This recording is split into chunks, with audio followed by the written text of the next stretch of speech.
All right, we can handle it. Hi guys, welcome. Today we're going to talk about affiliation and responsible gambling. I have George Rover here next to me. Hi George. Greetings. For those who don't know, George actually was announced last week as the executive director of the RGAA. George, why don't you tell me a little bit about what is the RGAA and what's the mission? Thanks for the question. Hello everyone. It's been a long day. Be drinking soon, so just hang in here. I think there's one panel after this. Again, the RGAA was founded back in November by the leading affiliate companies in the U.S. like Catie, Spotlight, XL Media, Gambling.com, and their goal, I think, was multifaceted. They put it out in a press release, but to synthesize, the main goal of the RGA is to promote, make sure affiliates are promoting regulated websites and regulated operators, number one. Most importantly as well is promoting responsible gaming. They have a unique position as being, in many cases, the first point of contact with the player, and so that is a high priority for the executive membership and the board of the RGAA. Another important component is sensible regulation across the U.S. So there have been some states, we think, that have been misinformed about what affiliates are and what they do. And in some states, initially, they had some potential legislation not prohibiting, actually prohibiting affiliates, even a CPA affiliate, from being involved in the gaming space. And I think the other component of it is just education about what a real marketing affiliate is. It's more of a sports media company than it is an advertising company. And I think we have found from talking to the folks at the board that a lot of times legislators and other stakeholders believe that affiliate marketers are ones who are designing advertising campaigns, in essence pressuring people to start gambling, and that's exactly what they do not do. And I think sometimes the affiliate nomenclature gets them mixed into what are advertising companies. How did I do? You did amazing, and you really touched upon a good point in what the misunderstanding is when it comes to affiliates in the industry. But if we go a little bit more into responsible gambling, how will the RGAA support the industry's efforts in making more responsible gambling, practices available? Yeah, from my conversations with the board, I think that was very much of a priority. They're well aware that over the last couple of years in particular, regulators and elected officials in the U.S. are definitely more focused on responsible gaming. The issue of sustainability, the sustainability of the gaming industry, in the U.S. market is important. We've seen what's happened in Europe, and some of the regulatory and legal efforts over there have really done a lot, we believe, to stifle good business practices across the board. And we certainly don't want some of those things to come across the sea here and be implemented here, and also being caught up in political optics. And so as a result of that, being the first point of contact in many cases with players, that landing page, which has content, which might have odds, has connections obviously to other gaming operators, is an opportunity to make sure that the player is well aware that responsible gaming is an important component if you are going to start wagering. And so whether it's making sure you have the 1-800 numbers on the site in a prominent manner, making sure that some of the language used, not using, hey, bet here, risk-free. There's a lot of things that affiliates believe they can do as part of the ecosystem to do their part in making sure that responsible gaming starts right at the beginning when a player is looking at their content page. Exactly, and I think previously it's been a lot of responsibility put on the operators, but what is the positive effects if affiliates take more responsibility in helping vulnerable players? Yeah, I think it's, operators have their own restrictions. They have their own license in play. I work with a lot of operators still in my consulting business, and responsible gaming is top of the line, important to them. top of the line with respect to their compliance people. And again, I think, as I said earlier, being many times the point of contact with the player, that's how they can affect it. It's like as soon as they get to that landing page, before they're looking at odds or reading content about, the Giants-Jets game, there's on the page in the appropriate fashion, there's indications that responsible gaming is important. 1-800 number, and there's a whole bunch of other things that we're looking at as whether or not we can develop some type of an advertising protocol that we would impose upon all the members of the RGAA. We're well aware that the AGA has done a great job, and they have their own code of conduct, which is pretty darn good. But we might be able to kind of tweak that or add to that to make sure that the members of the RGA are above and beyond that. I love that. And what about you? Why did you want to be part of the RGAA, and what kind of experience do you have to help the cause? I really haven't done much in life, but listen, I respect the people that reached out for me. They're really good at what they do, and when they asked me to consider taking the position, I thought that meant a lot to me that they came to me and asked me. I also do believe that, I need new challenges. I've kind of done all the other stuff. Previously started another not-for-profit in SWIMA, which was a sports integrity group that we folded into another licensed operator that deals with integrity, U.S. integrity. This kind of follows in the same footsteps. It creates a challenge for me, and because the subject matter is, I know a little bit about it, but I don't know a lot about it. When I speak to people, Max or Catie McCord from Better Collective, like they just live and breathe this, and they know a lot of stuff that I don't. So to me, it was a challenge, and obviously being a former regulator, kind of know the industry pretty well, and most importantly, know most of the regulators around the U.S. and have the ability to kind of connect with them in a collegial way. And one of the things we look at is making sure that there's sensible regulation across the board, and that they're educated on what responsible affiliates do.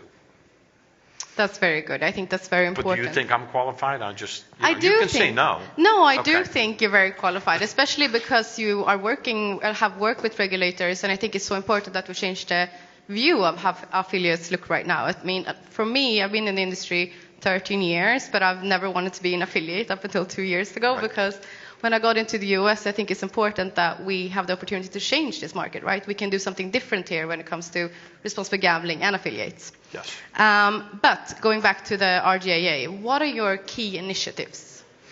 So that's a hard question to ask. I've only been in play for like 5 days. I obviously have to consult with the board. Being an executive director, you take instructions from the board. So what I may want to do may not be what the board wants to do. But listen, for sure, one of the key things we wish to accomplish is expand membership, right? So right now we have like 6 of the largest affiliate companies as the founding members.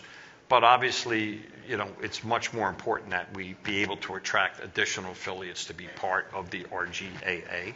So I think that will be one of the early priorities. And by doing that, the goal is when we create certain standards to be a member of the RGAA, which will include not dealing with offshore sites, will include dealing with responsible gaming, you start, in essence, being a more powerful voice in the ecosystem of gaming, which I think the affiliates should be a little bit more present than they have been. And when you're more coordinated and you can work with regulators in a collaborative way, I just think you can get more things done. I think it's a good way to legitimate, how do you say that, play affiliates in that way and see who's actually legit or not. But as an affiliate myself, I'm wondering what will be the requirements as an affiliate to join the RGAA? Like you touched upon it a little bit, but can you expand on that? For your company, $1 million? No, I'm kidding. You know what? We have to talk about it, right? It's pretty tricky. I mean, when I dealt with, when we started SWIMA, where we had all the operators involved, it took us a month or two to sort out what is the best way to get the right cross-section of operators to join that organization, and what is the appropriate requirements that we would put on them, and that would include what is the appropriate membership fee that's fair and reasonable. So obviously there's going to be a lot of discussions over the next few weeks with the board. There's 2 or 3 different ways we can go on this, and I'll put that to the board. So right now I can't tell you how you can be a member. Can you just give us a little secret here, I know you want a discount, yeah. I know, but we're going to be working on that right Okay. away. So I just can't give a definitive answer right now. Okay, I think all of us want to know a lot more about RGA once you have that. But lastly, what do you think is the long-term goals for the RGA then? Again, the long-term goal is to bring, not that they don't have credibility now, but more collective credibility about affiliates, a better understanding of who they are. And again, I was a regulator for my career.